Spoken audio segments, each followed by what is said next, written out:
What's going on, everybody? C4, welcome back to the channel. We're here for part 5 of our San Diego Chargers flashback franchise, right at the very beginning of the 2013 season, off the back of a pretty exciting 2013 draft in terms of the players that we were able to get. You know, the offensive side of the ball, it's low-key, but Ryan Jensen at center could develop into something nice. But we got two big things. We reached for Keenan Allen to just make sure that this happens. You know, it's one of those players, Keenan Allen, ended up going to the 3rd round. If you really remember back during that time, though, he was a guy that some people had as a potential first-round pick, and he was more of a guy that slid into the 3rd round than he was a guy that was really found in the 3rd round and being a gem or anything like that. Keenan Allen was a beast at California. I don't really know why he slid. Maybe, I don't know, he had production. It could have been injuries. I can't really remember. I know he played safety. Pretty sure he got recruited as a safety, and then he got converted to wide receiver. So maybe there's some skepticism about that. But either way, he is here at wide receiver for the San Diego Chargers. We also got Eddie Lacy in the draft, power back, 76. We all know the means, but you got to remember, in his prime, coming out of Alabama, hell, even for his first couple years with the Green Bay Packers as a rookie in the NFL, Eddie Lacy was beast, man. Absolute power back.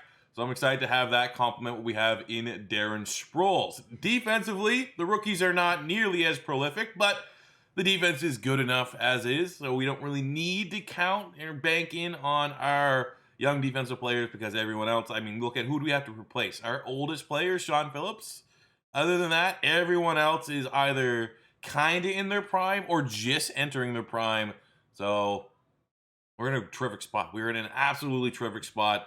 Biggest question is this the peak for Phillip Rivers? Has he reached it and we're already on the decline? He's at 91. I haven't seen harsh regression yet. So while the dev trait looks ugly, while he does not necessarily look as impressive as Phillip Rivers are, you know, in real life and what he had for some of his peaks in Madden, because obviously in Madden it's that much difficult to have quarterbacks who develop and have success into their 30s, even though in real life it's pretty much, you know, the prime of a quarterback's career is, it feels like nowadays, unless you're the Patrick Mahomes types, is, you know, a lot of quarterbacks still having some of the best years, 32, 33, 34. And in Madden, that's where the great quarterbacks start regressing into like the high 70s. So that all being said, we're still a win now team for sure, but we are now being able to add very, very adequate depth to replace the old heads, the old dogs like Lacy. We don't want to make it that obvious of a comparison, but he's coming in and replacing LaDainian Tomlinson. No worries, no pressure or anything like that. So let's kick off this 2013 season, see if we can find a way to get back into the playoffs, and yeah, go on a run here for as long as we have Phillip Rivers in his peak at his prime. And we're coming right here after the bye. And it's looking good, baby. Undefeated 7-0. Competitive AFC West, though. Chiefs 5-3. Broncos 5-3. Raiders 4-3. So it's not over. Of course, the one time that we were like utterly dominant, maybe the best team in the NFL. Everyone else in the division is good enough that if we have a stretch, you know, get bad 2-3 weeks, we could just as easily not be first place. Contracts. What do we got? We got Nate Kaeding. Okay, well, let's start with the top priority. Looking on the depth players, yeah, they're replaceable for the most part. I do think Webb is kind of valuable as a tackle, just in case we ever have an off year where we lose someone. He's 25, 73. Like, this is a guy that if he ever has to get thrusted into a starting gig, could be... we don't have a lot of salary cap, though.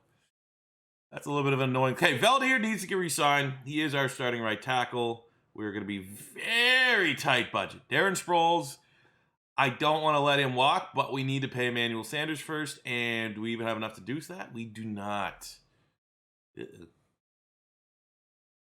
Uh-oh.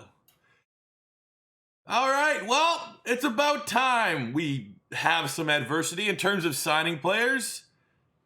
Looks like Emmanuel Sanders will be leaving, as well as Darren Sproles, because I have no money. At the end of the season, man, juggernaut, dominant. You're like, where's the gameplay? Because I knew we're going on a playoff run, undefeated. So we're gonna help them. We're gonna interject ourselves, if you will, into this run, so that hopefully we can find our way into another Super Bowl title for the San Diego Chargers. On the offensive side, Eddie Lacy's dev trait came out star, Keenan Allen superstar. So this is pretty good, given the fact that Darren Sproles and Emmanuel Sanders are both going to be leaving the team in free agency. That we have Eddie Lacy and Keenan Allen to pretty much take over their roles on this Chargers offense. Defensively, I don't think we had any hidden dev traits. No dev trait scenarios during the year, which is weird because usually when you win a lot of games, I mean, I don't know. This could be tinfoil hat. I have no actual evidence to back it up, but I do feel like when you win a lot of games, you tend to get more dev trait scenarios pop up. Like the higher morale. I don't know if it's tied into morale or not, or just straight up individual performances, but I will say a little bit disappointing that we went 13-3, won the AFC West, and did not have one dev trait scenario during the regular season. Phillip Rivers, 43 touchdowns, second in the NFL. Probably going to be his highest finish for MVP race. He could have actually even been MVP. Number one team, 43 touchdowns, 71% completion percentage. Is pretty good. Run game, not as good, even though the yardage combined is pretty solid. Almost 100 yards rushing per game. 8 touchdowns for Eddie Lacy. We had 1,011 for Antonio Gates. 8-7 Sanders. 6-5 Keenan Allen. 6-10 for Torrey Smith. That's a breakout year for him as he finishes his second year out of Maryland. Defensively, Bobby Wagner all over the place. 112 tackles, 5 TFLs, 5 sacks, 2 interceptions. 15.5 sacks from lights out Sean Merriman, exactly what you want to see. Mo Wilkerson, 8.5 sacks. It felt like every time I upgraded my players, Mo Wilkerson had a skill point, so he's up to a 91 overall. An absolute savage on that defensive line. Interceptions, 3 from Weddle, 3 from Antonio Cromartie, leading the team. Happy with those numbers. Yearly awards MVP. 80, like super old Peyton Manning. Weird. Phil, 42 touchdowns, having the second most touchdowns and the number one team gets you 6, according to Madden. Like, who had more touchdowns than us? Was it Peyton Manning? That's the only way I'll be accepting of this. He did. He had 45. Okay, so yeah, Peyton Manning should have beaten us. But there's no way you could justify Jay Cutler, Vince Young, Mark Sanchez, or Blaine freaking Gabbert over Phillip Rivers for MVP this season. Phillip Rivers, 70. He's even lower on Offensive Player of the Year. For the rest of the individual awards, okay, we're just the best team in the NFL apparently, and there's no good players on our squad. Sean Merriman, lights out, is the number one linebacker. Nate Kading is the best kicker. I couldn't even afford to bring back Nate Kading when I was looking at trying to find a way to see some light at the end of the tunnel for our terrible salary cap situation. But we have the playoffs here, and we kick off in the divisional round against the 10-6 Denver Broncos. I feel like I want to play this game a little bit. I will say this. I haven't played Madden in like 3 days. I kind of just want to play Madden. I'm absolutely probably going to regret it when all is said and done. But I'm looking forward to this. X factors that we have to deal with on Denver. Both, I thought that was linebacker Brandon Marshall. That's wide receiver Brandon Marshall. And they have Elvis Dumerville. Also, no Sean Marino, Jermaine Gresham at tight end. And the Honey Badger, Tyrann Mathieu. Okay. They ain't bad, man, but we're 5 overall points better. We have a very hungry squad after being disrespected from the award standpoint. Let's roll him, man. Let's absolutely fucking roll him. And let's just show you Taylor Mays, too. Because I remember he's our project. He was the comment section's guy when we drafted him. And we've just pretty much made him an absolute freak of nature. 6'3", 230. He's up to a 94 overall, 95 with the morale boost. Superstar, 97 speed, 98 acceleration, 86 zone, 87 tackle, 82 pursuit, 94 play rec. So he has that IQ to pair with the not even A, it's S tier athleticism. Man coverage, I wish his coverage got a little bit better. His catching could have been funner, but my God, Taylor Mays, one of the best in the business. We're going to need him to have a big game here as we look to beat Denver and move on to the AFC Championship game. Oh, almost God. That's a great tackle. I think that was Kareem Jackson. But still, Keenan Allen, 30 yards. Big gainer here in the first drive for the Chargers.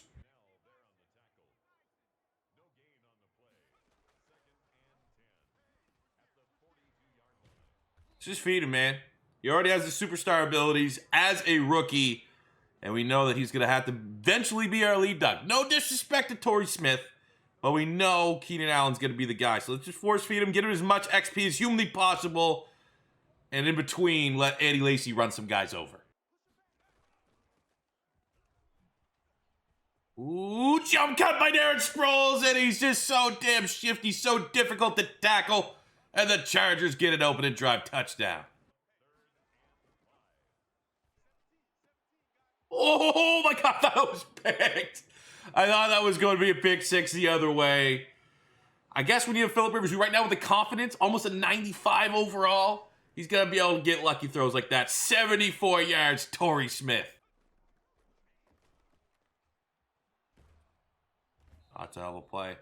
Hell of a play. Elvis Dumervil, the X Factor. It was only a matter of time till he showed up.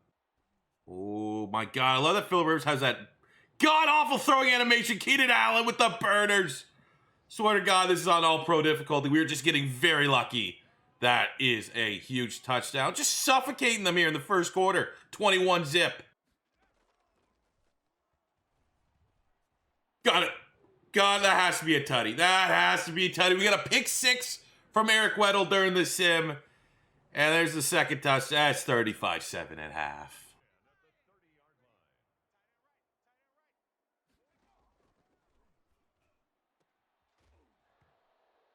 Cheese. Oh, whatever. So one-sided. Give Honey Badger a little cheese there. Hey. Makes up for the fumble. This is. I'm gonna run the score up though, because I told you, I feel like playing Madden right now. It's feeling good. It's working good. Defense is getting stops. Perfect harmony.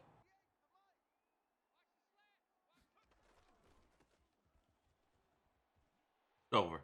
It was well over. Well, there we go. Fat Man has sung "It's Over." I mean, from that game, Keenan Allen, 18 catches, 274 yards, 3 touchdowns. Did have that fumble loss, but is your player of the week. And defensively, Weddle also showed up. 6 tackles, pick 6. So it's all Chargers from a dominant divisional victory over the Denver Broncos. And we got the conference championship game hosting the 11-5 Tennessee Titans. Let's see what they got. What's their squad looking like? Vince Young. Okay, Chris Johnson. They have Russell Wilson and Vince Young. Nate Washington and Chris Johnson. It should be an ass kicking for us. So we saw firsthand what kind of damage I can do when I control the Chargers. So the sim should be hopefully somewhat similar, like within the same realm of like if we lose a game, it's because the other team also matches our offensive output. Like we need to be scoring at least 28 points minimum, and it's looking like we're on pace there. 14 in the first half. Defense has held Tennessee to 2 field goals, no touchdowns right now. Pitch it a shutout, able to kick a field goal there to go up 17 to, well, now they got another score, but we're trading touchdowns here in the fourth quarter. Up 3, that field goal is the difference maker. 2-minute warning. They go for it on 4th down. They turn over on downs, and oh boy, we pretty much bleed the clock. Get a late defensive score. 30-21. The Chargers are back, baby. Back in the show. The show is the Super Bowl. The home is Super Bowl Atlanta. The 2014 Super Bowl? Either way, we got the Minnesota Vikings here, and this is actually a pretty scary squad. When your superstars start with DeAndre Hopkins, Robert Mathis, you fill in with Greenway, part of the Williams Wall, Kevin Williams, Jared Allen, and AP. Even though they're 84, I'm not going to disrespect them. They have more than enough guys that are looking for their first Super Bowl ring that's going to make this one very, very difficult. But if we're going to win our second Super Bowl, it's going to be on the backs of what could be maybe the final year for Antonio Gates. So let's see if we could send the legend out on top. Chargers, Vikings, Super Bowl. Opening drive, their defense is kind of going down the field. And they get a touchdown on the opening drive, which is fine because we're going to go down there and settle for a field goal. No, can't be doing that. Get a touchdown there. First touchdown of the game. It's looking like Minnesota can't get out of their own way. 2 field goal stops, though. So the Vikings defense bend but not breaking. It's a 1-score game. We give up a field goal to go up 13-10, up 3 into the second half. Minnesota gets nothing on their opening drive, but we have a 3-and-out. And Minnesota able to get a last-ditch touchdown there to go up 17-13. We handle business, get our own touchdown to go up 20-17. Minnesota, another touchdown, fast-breaking offense here. 24-27, Chargers get a touchdown, 2:33 to go. Whew. They go for it on 4th down. They get it on 4th down. Buck 24, Super Bowl on the line. 3rd down. We get it. Red zone, 34 seconds. Oh, let's go. I gotta see who gets that touchdown. We gotta check the scoring summary here. This is the Chargers of San Diego get their second Super Bowl title under Phillip Rivers, under North Turner. Second Super Bowl for Antonio Gates. Second Super Bowl for Sean Merriman. Phillips on the defense. Cromartie, Weddle, Taylor Mays, all these guys getting their Super Bowl rings because they deserve it, man. That was a hell of an effort. Really, really good sim game. Back and forth. Nothing too cheesy or anything like that. Oh, geez. That's the Hernandez. I think it is. Let's get next scene. Get him on camera. Phillip Rivers is your Super Bowl MVP. 330 yards, 4 touchdowns, no interceptions. Sensational job. We don't need a gloat. We've been there, done that with the Super Bowl ceremony, but I want to see that last score. How did this fourth quarter play out here? Look at that. All the scoring. Started with an Emmanuel Sanders touchdown. DeAndre Hopkins got a touchdown from Tannehill.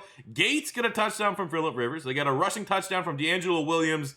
And look at that. 22 seconds. Darren Sproles out the backfield. 10-yard touchdown from Phillip Rivers as the San Diego Chargers are your Super Bowl champions. So in the offseason, we already knew we couldn't sign a lot of our top guys. We were able to get back Veldier at tackle, but Emmanuel Sanders had to hit free agency. Amongst other guys, it's just Victor, Darren Sproles is gone. We have $2 million. We're not going to be able to sign anybody, unfortunately. Here's a tough one. We got a 5th-year option on Mo Wilkerson. He's been solid, but not amazing. He's more so, like, he develops really nicely. He's like a 90, what is he, already up to a 92 superstar. I just don't have the money to immediately eat, like, that $10 million 5th-year option. But, I can't let, it feels like he's going to be a 99 sooner than later. We have to figure out a way to make his salary work. It's draft time. And yet again, we get the luxury or disadvantage, whatever you want to say, of picking at 32 at the end here of the draft. I don't know for sure when I'm going to be recording the next episode, so there's a chance. I'll put that in right now. Let me know what player you want me to pick as I kind of show you what positions we need. But also, there might be a chance that I just straight up record another episode tonight. So that'll be more of like a prediction. If you guess who I ended up drafting in the next video, it might look a little bit smarter. So looking at our team, we could use a running back 2. We could use a wide receiver 3. We could use, the O-line is what it is at this point. I don't think we need to be spending a premier pick on the O-line. Technically, I guess we could look at a tight end. Gates is 34. So first round tight end, if there's someone really, really good, that could be interesting. So we'll say tight end, backup running back, wide receiver 3 on the offense. Defensively, I think we should look at an outside linebacker to replace Sean Phillips. He's still a superstar, but he's 74. He's regressing. It's pretty rough. Also, maybe D-end. You have Castillo here, who's 31. You have Wilkerson, who's going to be on just a 5th-year option, 1-year deal. Also, corner. While we have Housley here, who can be a nice slot at 5'10", 178. Kason is built like a, actually, he's not really a slot. We're actually not too bad. Unless there's a clear and obvious selection at corner, I don't think we need that. So I'd say outside linebacker on the defense, maybe even a middle linebacker to replace DeQuell Jackson. But in terms of, like, starters, it's like wide receiver 3. If there's a really good juicy wideout here at 32, that could very well be the pick. So let's see what we got. At quarterback, none of those guys really, I'm fine. Running back 2, not in the first round, but once we get in the second, even though we don't have scouting, Jeremy Hill, Carlos Hyde could be interesting. Jerick McKinnon, Devontae Freeman, James White. Like, this is going to be later round, not premier pick for a backup running back. At wide receiver, ooh, Kelvin Benjamin is a scheme fit. He is what we're looking for. If we go wide out, we're 100% going Kelvin Benjamin. That makes sense, man. He was super hyped coming out of Florida State. Hell, we could even kick him to tight end if we want him to. If we don't think he's going to be good enough or fast enough or dynamic enough for a wide receiver. 6'5", 240, that's tight end territory. That might be the pick, fellas. Looking at the rest of the talent here, we could get a guard, but there's no one that we're going to pick in the first round here that's on the board. Defensively, we're good on the D-line. We need outside. We need edge rushers. So who can stand up on the outside? Okay, of course, we got Aaron. His Lynch is inappropriate. Yeah, let's not show that. DeMarcus Lawrence, 6'3", 250. Power rusher, not really suited to be an outside linebacker in our scheme. So even though he's best player available, doesn't make sense to really burn a pick there. Same for like the rest of these linebackers. You know, Trent Murphy, you're not going to reach for that. I'm sure as hell as an Eagle fan not drafting Marcus Smith. Corners, and again, it's just more like, ugh, not looking good. Jalen Watkins eventually made his way to the Chargers. He's like a safety now. I don't even think there's a point to prolong this first pick. It should be Kelvin Benjamin. But I guess I'll give you guys a chance. This is just a good spot to end it. If you could sell me on maybe DeMarcus Lawrence coming in as an edge rusher to be Sean Phillips' replacement, maybe we can go in that territory. But other than that, fella, I mean, we could cheese and try to get Devontae Adams here. But I think in the spirit of keeping things honest and the fact that he is clearly a position need, he could be a wide receiver, a tight end, and he's a scheme fit. If we don't have any objections, we'll most likely be going with Kelvin Benjamin as our first pick here in the 2014 draft, one of those years. It's a long video. I'm starting to get a little bit scrambled. That's how we're going to end this one. Thank you guys for watching. As always, your first time stopping by, don't be afraid to hit that subscribe button. Smash the like button if you enjoyed. And until next time, it's C4 saying peace out.